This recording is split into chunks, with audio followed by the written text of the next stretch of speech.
you been looking for a podcast to help you transform your physical and mental? One that'll shoot you straight between the eyes with truth and no BS, helping you have the right mindset to accomplish things, the iron will and fortitude to follow through with what you say you're going to do. No excuses. Mark owns martial arts schools, and after 30 years, he has some real insight for real talk, real life, real conversations, motivational, fitness, self-defense, weight loss, live from the Great 1-8. This is Real Talk with Mark Cox.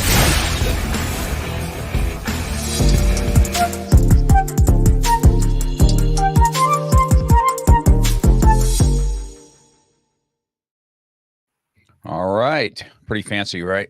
I love it. Is it this platform makes things so much easier for me. Good morning, everybody. This is Mark on Beyond the Mat. We got an awesome guest today. I'm going to introduce AC to everybody here. This is our first time kind of getting to meet, so just got to chat a little bit on the phone once, and I think you were at Walmart when we chatted last time. With your family. Actually, yes, I was.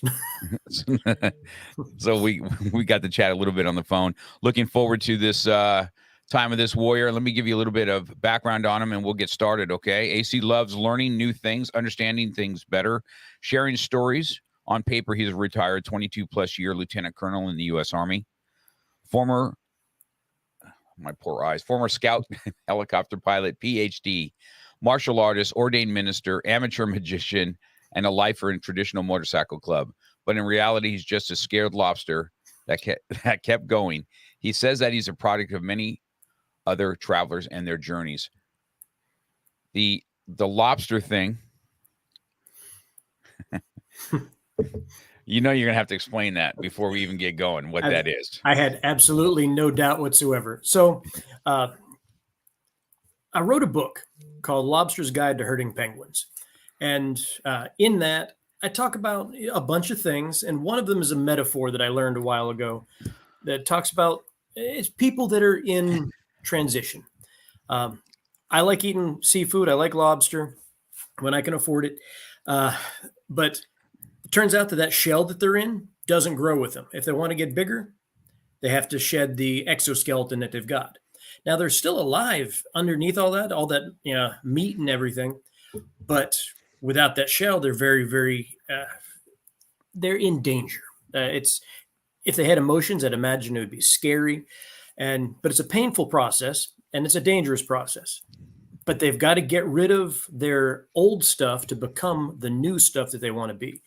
And whenever we're in a transition at any point in time, there's going to be that point that you need to shed your old in order to step into the new that you're going to be. And it's painful and it's scary and it's absolutely necessary. So my pronoun is lobster. And there's nothing that can be said about that, correct? Right. Absolutely everything can be said about that, and I'll be glad to hear it. That's awesome. Super, super good. Well, let's talk about your I looked through your martial arts stuff. How long have you been doing martial arts? Been doing that since a kid, or? I started on the first Tuesday of March, 1994.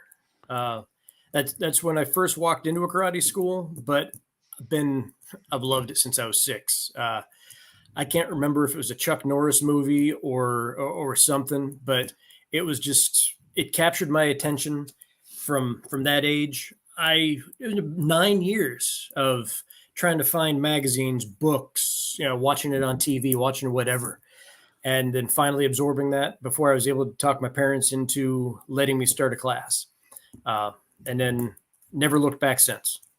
So how young were you when you started? So you enjoyed it at 6 is what you wanted to do. When did you actually get class? How old were you? I was able to actually sign up. I think I was either 14 or 15. I think if I did the math, it's going to be 15. Interesting age. That's a really interesting age for today's martial artists, because getting high schoolers to come in is a rough gig. You know what I mean? Yeah. Get them to come and be a part of martial arts at 15. Even teaching them on school thing is a nightmare. It's a fantastic age, though. At least it was for me, because I still had about 7 to 10 years for my executive functions to be forming, and Right. had enough passion for it. And it took long enough to get to black belt that it just built part of my identity, as opposed to it was just a thing I did on Tuesdays and Thursdays. It's so in your bio, did I read correctly that you had foster parents? Is that correct? I had parents that were foster parents.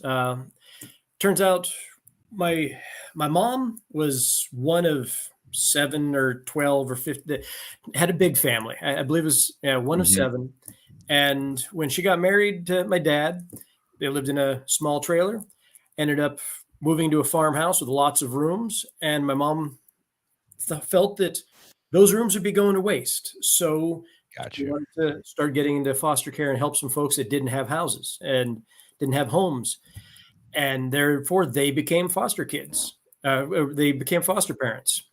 It was my So brother. you had a lot of kids that your parents got to have a part in growing up. Is what that I must have missed. I'm sorry for misspeaking on that, but now I understand. Totally understood.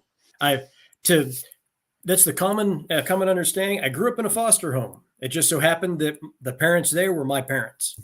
But I had the opportunity to be to have brothers and sisters now that are all over the world, and they still love. My mother passed away a couple of years ago, but recently my father was down visiting us, and I posted a picture of him visiting, and my Facebook feed just blew up from folks that I've connected with again.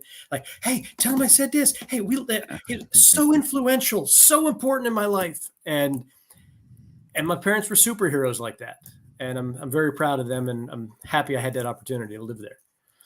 That's such a good story. Such a good story. Helping in my family, my sister did foster care and did adoption,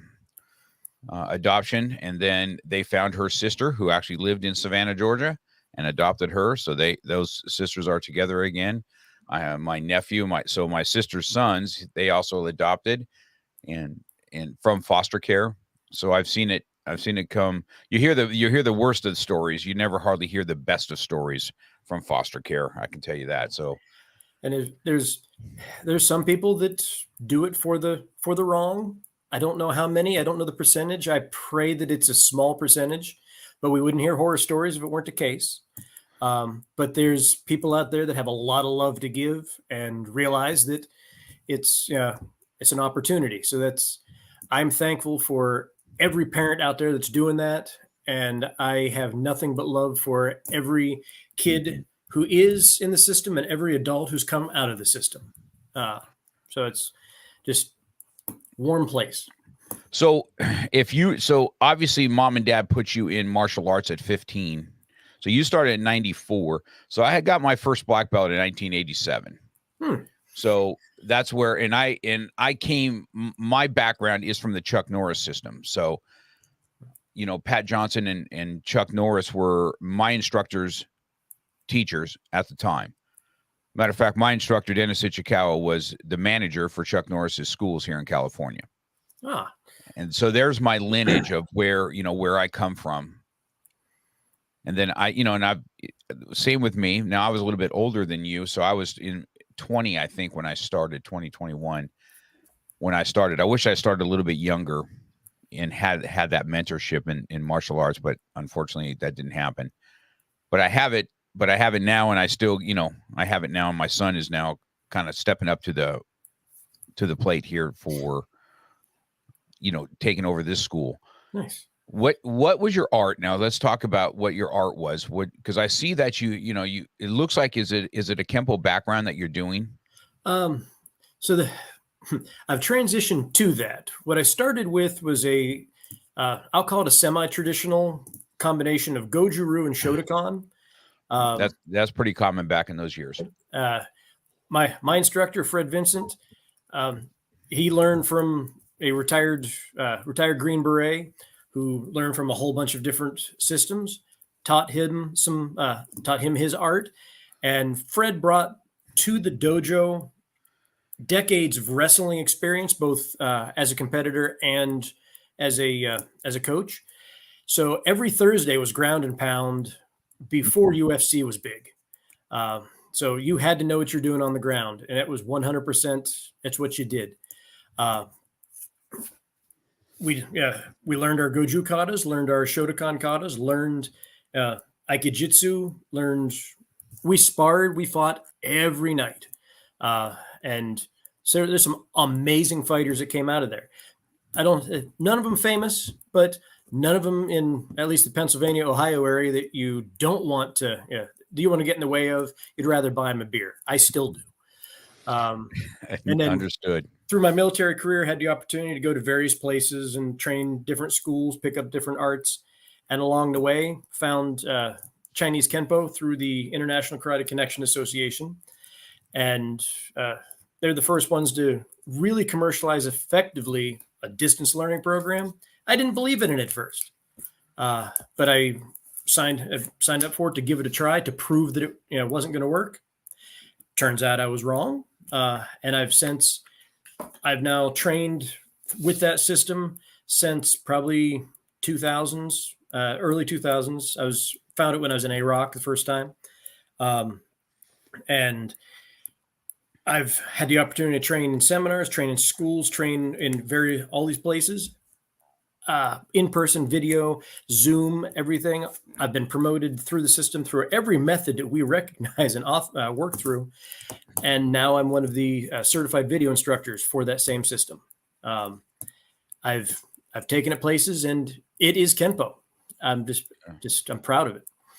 Yeah, Kenpo was something I looked at when I first started. I started because of my brother. My brother went in. I'm a little older than my bro, and he went in because he was getting ready for high school, and so he was a little bit nervous, and he wanted to do martial arts training. And he came home one time, and I just he said, "Hey, we worked on bear hugs, and I think I can get out of your bear hug." And I just lifted him up, and man, he smashed my nose with his back of his head, and I'm like, well, that's just not going to be happening. So I'm going to sign up on that same deal. So that's what I did. And so my brother and I did this. And then my first thing was Ishinryu. That was my very first thing I got looked at. And it was a short stint, but I've always been intrigued by Kenpo. I've always liked Kenpo. And it has a rich history here in the States too. I like those traditional martial artists. You don't see much of it as much anymore. My school still does Tong Soo Do. I have Krav Maga now, and I Brazilian Jiu Jitsu, and because if you don't have all that kind of stuff, you're not having a well-rounded. You're not doing your students a justice. You know what that can be. If they can't get on the ground, they're just not going to be able to defend themselves in this world. So we've adapted and overcame that way. So you taken now before you taken your martial artist now as young, and so you went into the service now at how old out of high school, or what did you do with your service? So I left high school and went straight to college and joined ROTC as and I quote, long-haired hippie communist looking freak. That is a quote from now retired Lieutenant Colonel, best friend of mine from college. My grandfather, who was he enlisted prior to World War II, and then came back from World War II as an officer. He had passed away right before I went to college. So I figured, you know what? Let me check this out. And it didn't hurt that I just watched my brother graduate from naval basic training, and somebody whom I had not previously had the opportunity to see do amazing things. I got to see a completely different man walk across the graduation field at Great Lakes up in Michigan, Illinois, Great Lakes, Illinois. And I figured, maybe that helped him. It could help me and honor Grandpa Wiley. Took the ROTC class, and I'm like, hey, I could do this for a living. I could lead soldiers when I get out of college, right up the bat. And within about 30 seconds of that thought, I heard Fred Vincent, my instructor, in the back of my head saying, how are you going to do something that you haven't done yet? And I'm like, if I'm going to lead soldiers, I guess I got to go become one first. So I walked my butt down to the recruiter and talked to Sergeant Charles States, told him, hey, this is what I need to do. At the same time, I signed up for an ROTC scholarship because if you wanted to be an officer, you could either get a scholarship, go to basic training, or go to their basic camp. If you went to basic training, you were prior service, so you got a little bit extra credit for things like that. Well, I signed up for the scholarship as well. About a week before I left for basic training, I get a call from our secretary. She's like, hey, Chris, congratulations. You've just gotten your scholarship. I will call your unit next, and I will have you, I'll have them discharge you so we can get you into ROTC. And I was like, that's nice. If I didn't catch this call and happened to leave, would I still have that scholarship? Oh, yeah. Then I stopped her and I said, call me in September. I was not going to go become a leader of people that I hadn't already been. I wasn't going to lead soldiers without being one. So I went to basic training that summer, AIT, learned how to be a truck driver, and then came back, got out, did ROTC, and then when I graduated college, was commissioned as an aviation officer and went to learn how to fly helicopters and go do some cool stuff like that. It's awesome because, as a kid, that I've always wanted to fly a helicopter. That was one of those things that I always wanted to do and never did it. I always dug police helicopters. I got to go in one time, when I was with the police department. I got to get in the helicopter and I'm like, man, this is pretty awesome. I have to ask then, Airwolf or Blue Thunder? That's fun. Now, listen, when you start saying Blue Thunder, you are really talking about some age now, right? So, people here probably, my younger people are probably like, what's Blue Thunder? So, or TC from Magnum PI. Yes, that's correct. That is correct. That Blue Thunder, I haven't seen that for a long time. I might have to pull that out of the 80s closet. I don't think anybody has. So I might have to pull that out. Yes, a helicopter is something I just always dug, always liked. And I thought it was such a cool thing to see. So when you went and decided to do that, is that what you did when you were deployed? Is flying helicopters what you did? The first trip, I was a Aero Scout platoon leader, flew helicopters in Mosul. I had honestly gotten there after the majority of the conflict. They had reached kind of stable, semi-stable operations. They had just gotten up to Mosul. I was with the 101st, and everybody thought they were going home once they got done up there, and that was when I showed up. And then we had a general come by and go, "Hey, congratulations! We're going to be staying for a full year." And I'm like, I just got here, and everybody else is like, expletive. It was just bad news for them, but as befitting professionals like them folk, they sucked it up. They complained for a day and then moved on and made some awesome things happen. The remainder of our time while I was there, that trip, was doing reconnaissance and security patrols to ensure that the convoys going from Qayyara West up to Mosul were safe, so that we were flying over the shoulders. And when people were doing missions in Mosul, we were there providing that coverage, because turns out when there's an armed, loud angel flying above, less people want to shoot at you. So we provided that. And we gave Overwatch to our guys on the ground. And that was a privilege to be able to do that. I love doing that. Second trip. What did you fly there? Flew the OH-58 Delta Kiowa Warrior. One of the smaller airframes that we have, a two-seater, kind of heavy in the back, had a big ball on top, and it had the absolute best computers and communication equipment that 1963 had to offer.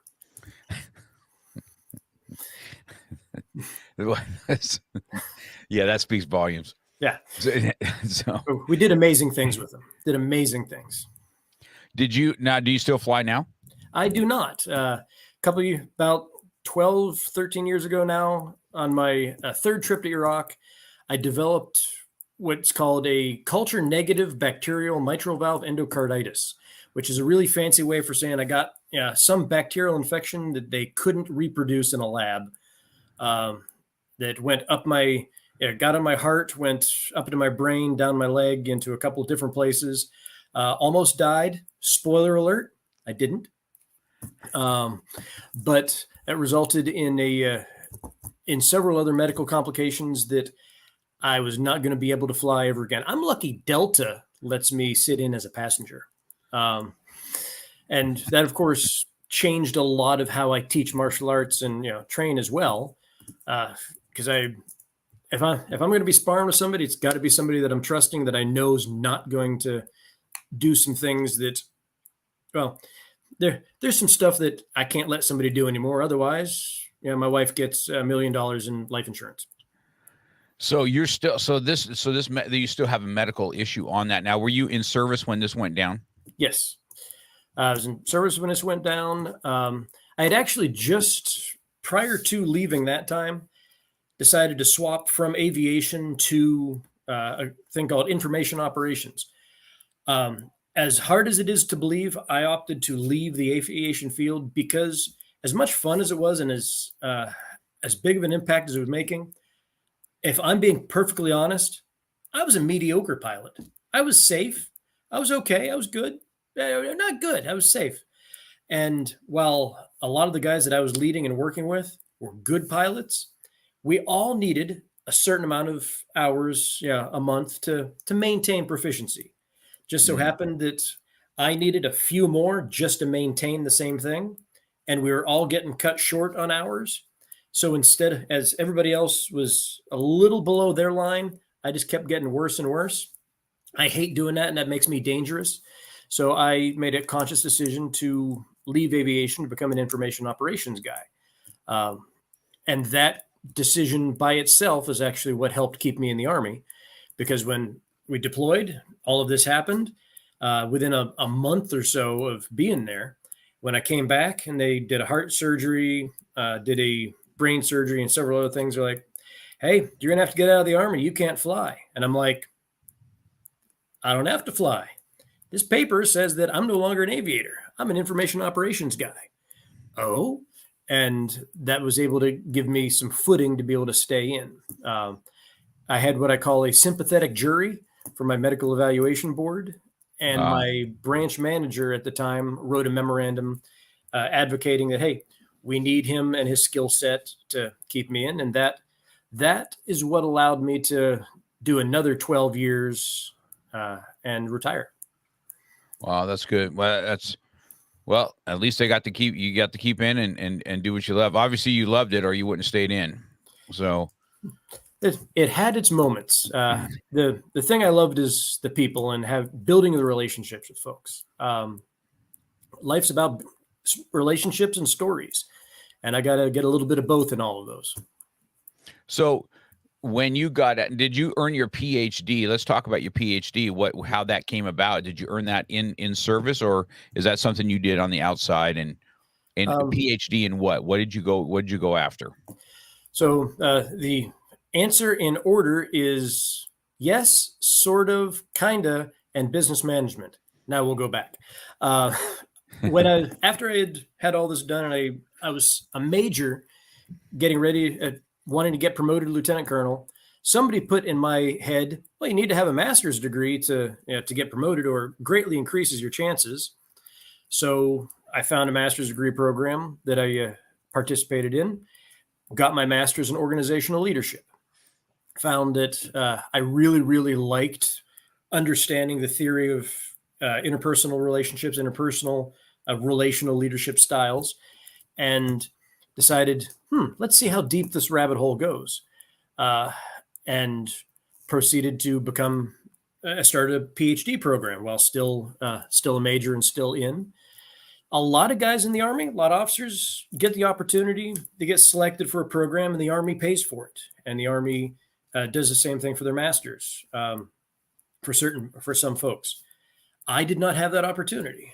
I did my master's degree while working a full-time active duty job, anywhere between 10 to 12-hour days on the regular, and then coming home, sometimes doing it night shift, and happened to do my homework in the morning before I left. Did that and my Ph.D. all while on active duty working a normal job. And so did it in service, but not through the service. So I did it outside of the service on my own time while in service. And it is in the master's was from Brandman University in Irvine, which is now University of Massachusetts Global Campus. And the PhD was through Capella University, which is also online, and it's in business management, emphasis in leadership. Did my dissertation on a relational leadership model, not model. So where was your thought process on your leadership in business? Is this what you wanted to focus on when you came out of the Army? Is this where you wanted to focus? Because you went to Lieutenant Colonel too, which is, that's nothing to shake a stick at either, but honestly, about 6 months into my PhD studies, I was told by a different branch manager that you're never going to get promoted. You probably ought to try to retire medically because you're not gonna make it. And that got into my head enough that I did the math and said, I'm going to be able to stay at least, because I had that enlisted time and things. I'm going to be able to stay in long enough to retire. If I'm going to retire as a major, I'm going to have a doctorate in leadership, because you say that I don't know enough about leadership to get promoted. I'm going to get a doctorate in that. And then I'm going to come back and be your boss as a civilian. And then about 3/4 of the way through, I ended up getting picked up for lieutenant colonel on one of my later looks. I'm like, well, that motivation didn't work. I guess now I've got to figure out what to do with this. And I've loved there's 6 human needs that we all have. Tony Robbins talks about them. My driving needs are growth and contribution. I always need that next thing. I want to know more. I want to dig deeper. I want to get after it. I want to connect those dots. And going after a PhD just helped me work that. The question as I was getting ready to retire is, all right, now you've got a doctorate. What the heck are you going to do with it?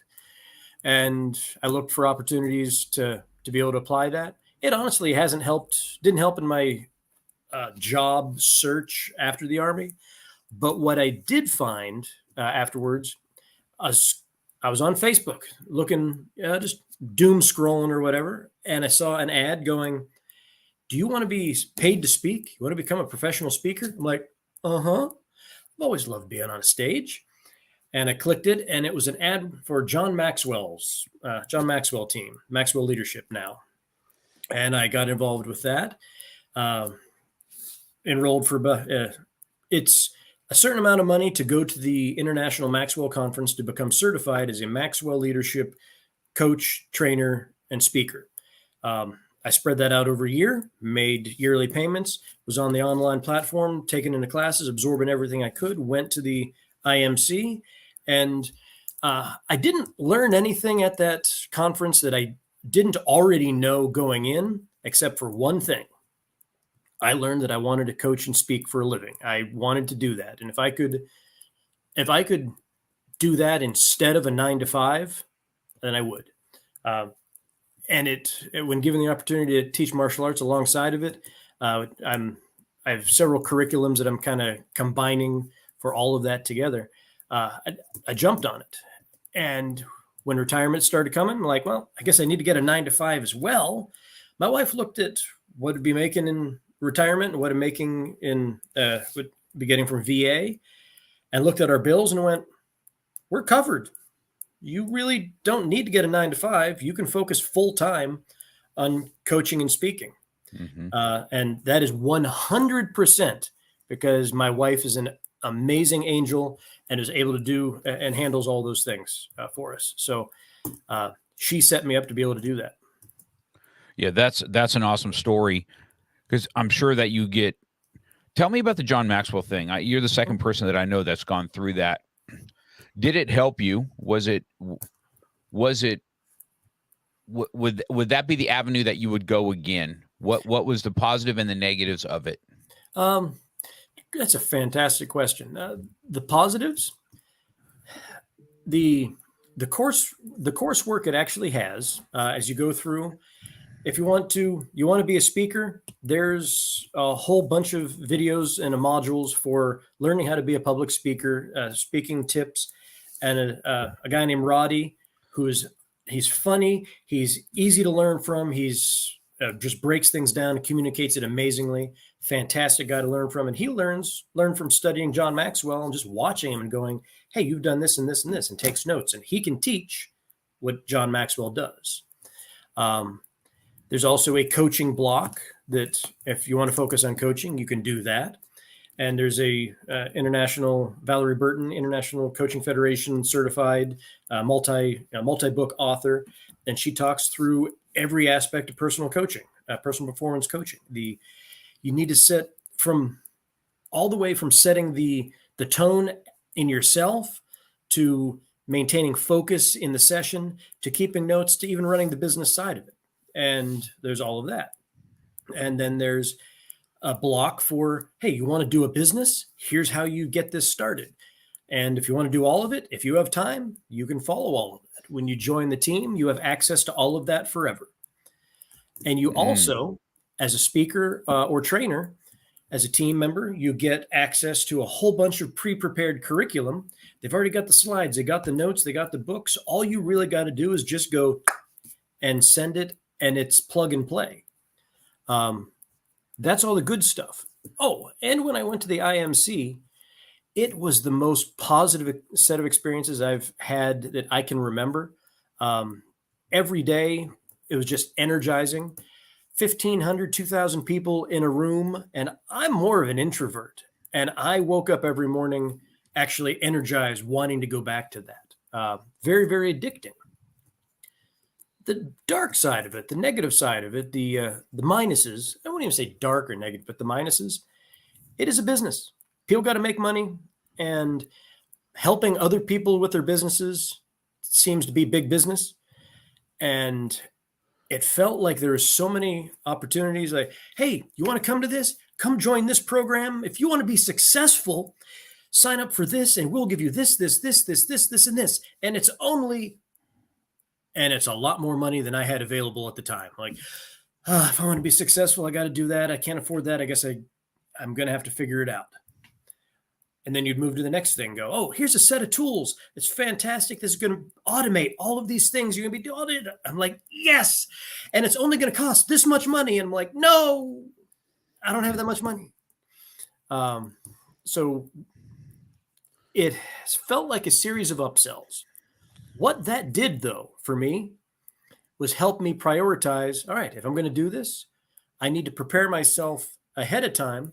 Like the one thing, mentorship is a program, and it costs X amount of money. But if you want to sign up for mentorship, you get all these resources. I didn't know how to do what I was doing in the first place. So if I would have paid that money, it would have been useless to me. I wouldn't have known where to start. After about a year or so, I'm in a much better position to be able to go, here's where I know I need help. It's better to be able to know yourself and know the questions to ask before starting something like that. So I learned that, and I can help people with it. The other piece was knowing that it was, this costs this costs this.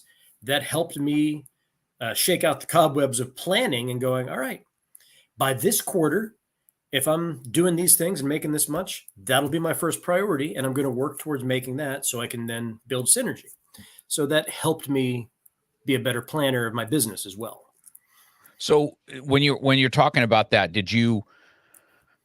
was there certain upgrades that you felt that, so you're working through the business and then you feel that there's certain upgrades that you had that you said, okay, I'm going to work towards this to be able to invest myself in this. Am I understanding that what you're saying there? That is the plan as it went. And I paid this, I now have this for life. The next step is, for example, $2,500. Don't have that. And it's that plus so much a year.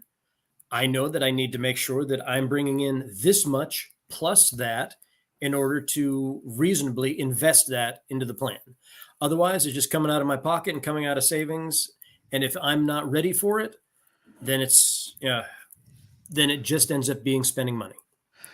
This is really good advice, AC, because this is where, based on where I'm at in life, this is where I'm going next as far as what I'm doing. You know what I mean? As far as what can I take from the mat? I wrote the book Beyond the Mat, and these are lessons that I took building a martial arts school that is profitable and helping other people build martial arts schools that are profitable. It's just something I can help with. I know how to do that. And then the lessons really, when it comes down to being a competitor, all the years that I competed heavily, what it was to deal with other people's lives, and how martial arts is just so much more than just punching and kicking. So much. I mean, punching and kicking is the easy thing. Yeah. If you've been in martial arts for a long time, you know that you're more of a counselor than you are a martial arts instructor. Absolutely. Right. Breaking through fear, breaking through trauma, breaking through all the stuff that holds you back in life is what a good martial arts instructor is going to do. It's going to force you to go past your fear. And if you can get past it, you're going to come out the other side just a bit different person. Absolutely. So there is definitely that. And so this is my next thing, right, is where I want to get on stages. So this is where I'm at. I'm investing in this right now myself. I find myself in the same thing. Where is the return of investment? Where do I stop, work on this, and so I can actually have a return on investment in order to go to the next level? So it's interesting how you brought that up and how you evaluated yourself on this is where I'm at. And so you just kind of slowly built the ladder to where you're at, if I'm understanding you correctly. That is correct. And being perfectly honest, I'm still down on a few of those rungs, because it wasn't until I'm fully retired from the Army that that time and opportunity is freed up to be able to do these things, which to build the necessary levels to make use of it. Right now, I'm slowly working on building my coaching client base, working on getting my calendar filled with gigs for teaching leadership principles, teaching leadership methods, doing workshops with various locations. And as I'm building that and having the opportunity just to spend time with awesome folks like you and doing this, finding stages, and it's starting to build. And I was told a long time ago, if you're a miner, a gold miner, you got to know that diamond, those gold, it's just a few feet down. You just got to keep on digging. That's right. I say this often. Most people quit right before they win. Yep. So that's definitely something that I agree 100% with this. So tell me about what is your coaching? You have a name for your. Let's go in there. Let's get on that. Go ahead and give your name. I forgot to do this on your resume. I don't have it pulled up. There's two different pieces. There's mine, Wiley Leadership Solutions, which is my I call it a leadership research and development LLC, and that's where I'm spending my time. That's what I'm speaking out of. That's where I'm developing curriculum for training. That's where I'm putting together various tools for coaching. And both the training and the coaching then get implemented in another company that I'm involved with, just recently joined a couple months ago, Kite and Key Solutions. Kite and, since we're talking martial arts, it's not kiten. Think Benjamin Franklin with a kite and a key. Mm-hmm. Kite and Key Solutions, LLC. And they provide business solutions, business planning, executive coaching, and we're getting ready to start not just in-person training, but starting to put together some online curriculum that people can go in and subscribe to and start getting education, leadership education that way as well. Excuse me. So that is one way that I'm, those are two ways actually that I'm getting after it. So are you going on stages? Are you on stages right now as keynote or anything like that? Where are you getting your gigs? Gig salad, anything like that? Honestly, this is the kind of gig that I'm getting right now. Been sitting in on a few podcasts. Fantastic opportunity. However, still digging for those stages. So I think and agree. I think we're all kind of digging for those stages, right? On where that is in the coaching world or in do you not find though? Well, you've got two things going for you, right? Being a lieutenant colonel, having a PhD, but in martial artists has always moves people. It's so funny when if I go and speak anywhere and I can go find Home Depot and get some bricks and I smash some stuff. People are so intrigued by it that they just, like I was mesmerized by that also. So in my world, when I talk to people, I've asked myself, how do I take my martial arts beyond the mat to help somebody else with leadership? Because business is business. Leadership is leadership, whether you're going to plug into the martial arts or whatever. Because most martial arts schools fail, and they fail because they don't understand business, just like myself. 6 months into me opening, I was like, wow, if I don't find a coach, I'm going under. Mm-hmm. And I went looking, and I found a mentor that completely changed my life, in as far as martial arts go, because he taught me this is the business. These are the, avenues of revenue. Are you here, here, and here? Do you have your upgrades the way they need to be? Are you teaching great classes? Do you have a staff development so you can duplicate yourself? All the stuff that's in leadership, all the stuff that's in business, correct? Yeah. So I went looking for that mentor and coach. When you decided to go, when you have something unique as far as in martial arts go and where you have, what stages, who do you look for? Are you looking for people struggling in business? Are you looking for people struggling in life, or both? What is it you like to coach? What is your niche? What do you like to do? I say that my primary niche is leaders who are looking for a breakthrough with either people, processes, or perspective.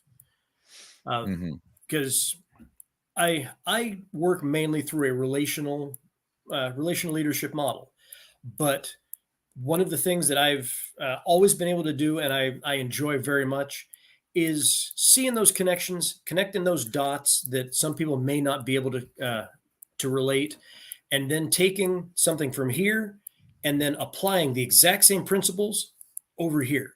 That's one of the things I love about Kenpo.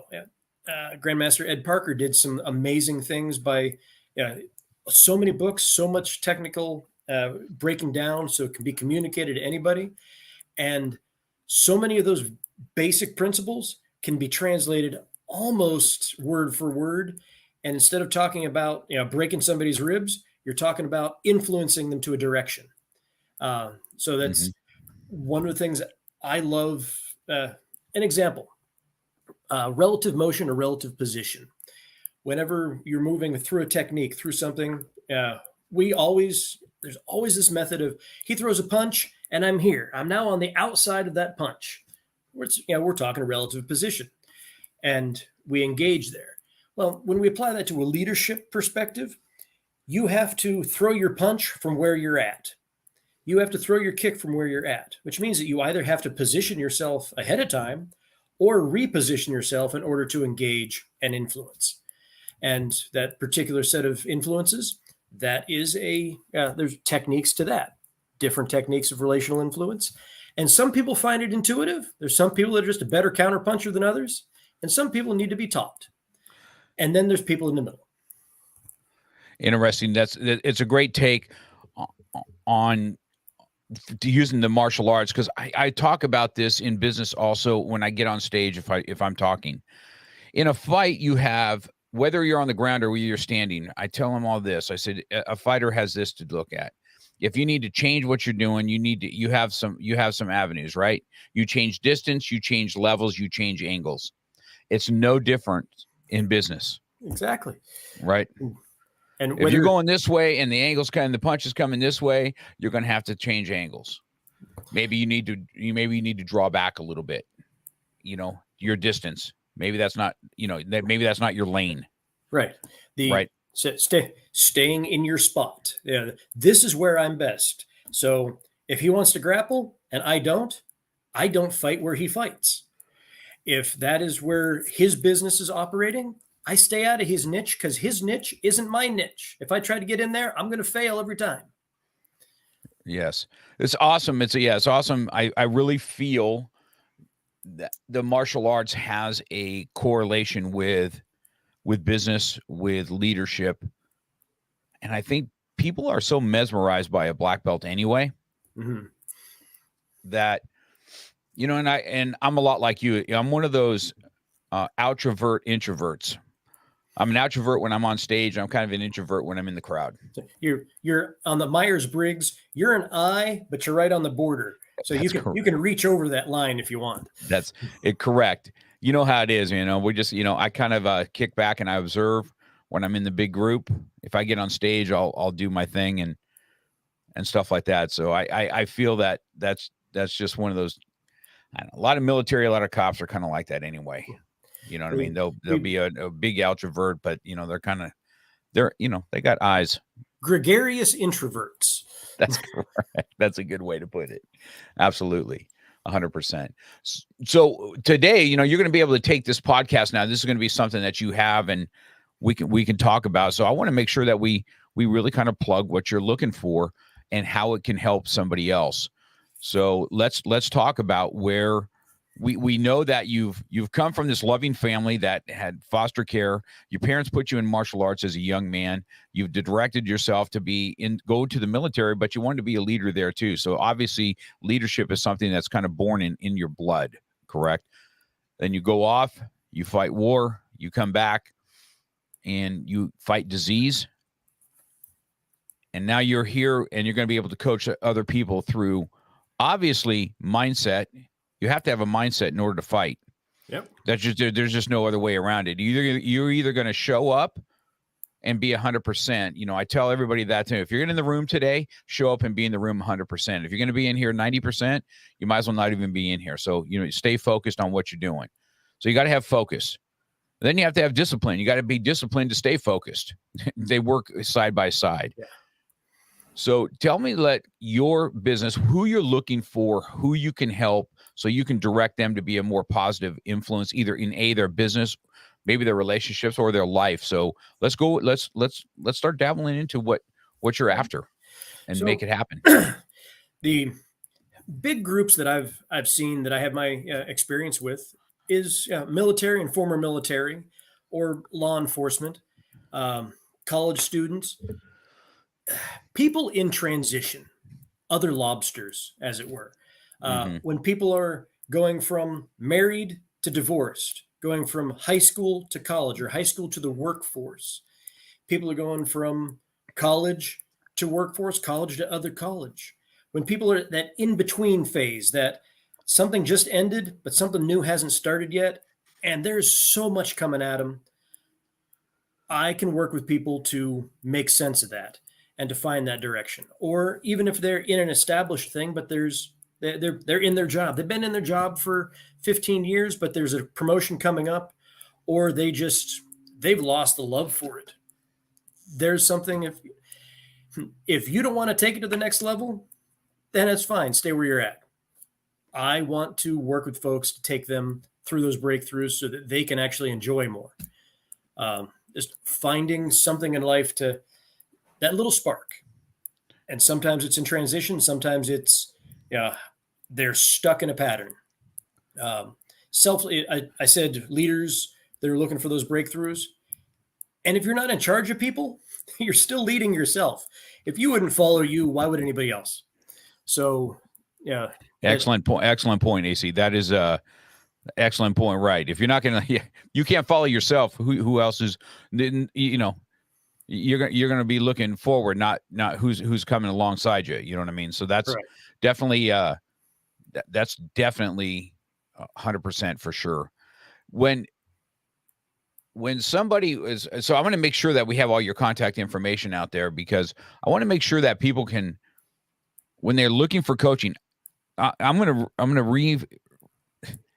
bring this to the light one more time. When you are down, and if you think that you can do things by yourself, I am here to tell everybody, if I did not find a coach,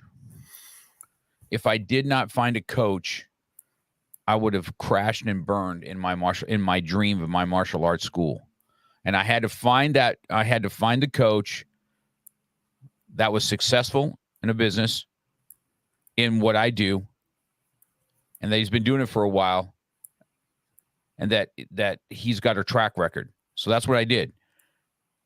And I'm telling you, he completely changed my life. When I went down there, and I was so blown away by, I don't do any of this stuff, man.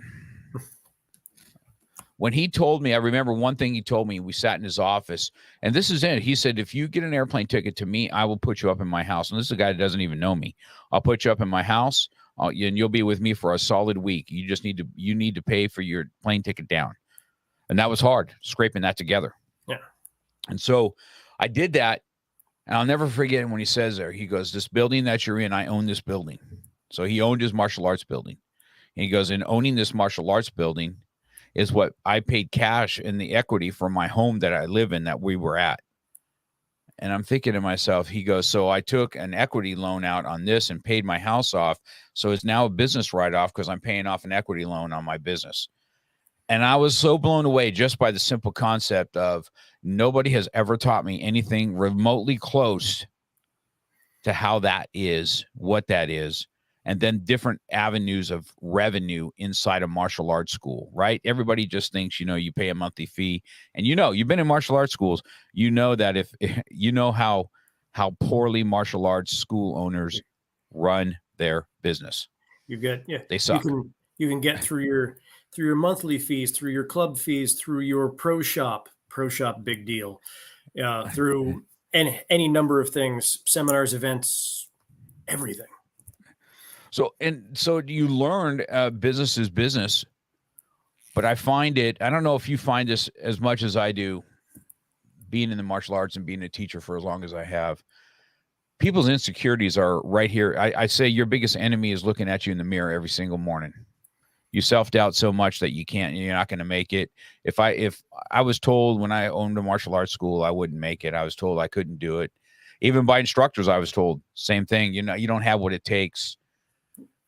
And a lot like you, I had that same mindset. Well, as soon as you tell me that, now I'm going to have one, and you're going to come to me for advice one day, and I'm going to have a lot of black belts. And so that's what happened. That's actually one of Fred's, my instructor's favorite stories. Is the first time I walked into that school, he walked in. I could tell all he did is a drama kid and played drums. Oh, yeah. He'll quit in the first week. And I am now one of a handful of people that have received a coral belt from him. So yeah, that's all. Coral belt, man. That's pretty awesome.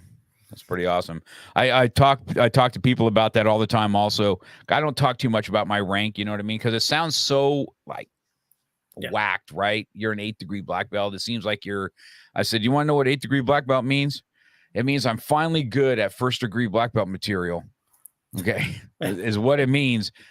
And I'm finally made it to where I could do my 1st degree black belt material really, really good. There's no magic pill. There's no magic, aura around me that I can, bullets bounce off me because I have a high rank. So I've told people in the past, and even within the IKCA, I feel that I'm way overranked, but I'm reminded, one, rank is between your instructor and you, and nobody else. And two, the rank represents the things that I'm willing to do and that I do for the organization. Not, again, don't let it, don't get wrapped around it, and don't, it's somewhere in the middle. It's a thing. That's why I'm still AC. That's what it is. Yeah, that's good. This has been really, really, really good. I think that you're going to do well in the coaching. If somebody's looking for a coach, I cannot tell you that as somebody from the military and the martial arts background, it's just two things. When I say military, I'm talking about a leader in the military, not just a grunt. You being able to lead men and lead yourself is two things that that you need to have in order to lead the next generation. And this is a hard generation. I'm a little older than you, obviously. I'm 62 now, so I'm looking now at I'm having millennial parents come in now, and it is definitely a different breed because they're trying to figure this thing out too, on why are my kids this way, or why are they this? And so it takes a lot for a parent to bring their kids into a martial arts school and get the right coaching. So if there's anybody out there, you need a right coach. If he's a fit, if AC's a fit, then go seek him out. If you're looking for coaching, you got to find the right coach, and the right coach has to be. So jiu-jitsu is what I'm doing now. Believe it or not, I'm still on the ground rolling around with these kids, man, getting after it on a daily. So I'm lucky that way. Now, I was a lot like you. I had blood clots a few years ago, and so it took my, we didn't get to talk about some of that other medical stuff, but it took away from me being able to fight anymore because I couldn't take head contact, and that's what I did, and that's what I loved. But then jiu-jitsu came around, and our instructor, he too is a Ranger. Multiple tours in Iraq, and he lost 11 men. And when he was in Iraq on a helicopter. And so, but he has this, he has this warrior mindset. He's a cop here in El Monte now, but he was the right fit for us. He was the right fit for me. He was the right coach for me. That's what brought me in, because he's got the same mindset we have, and this warrior's mindset. So it's been a blessing to have him, for sure. So that's what I mean by right coaching. So why don't we do this, AC? I'm going to let you have the mic on this last minute. Talk about where to find you and what you can do for somebody else. And I'm going to leave that in your hands. Go ahead, sir. I appreciate that.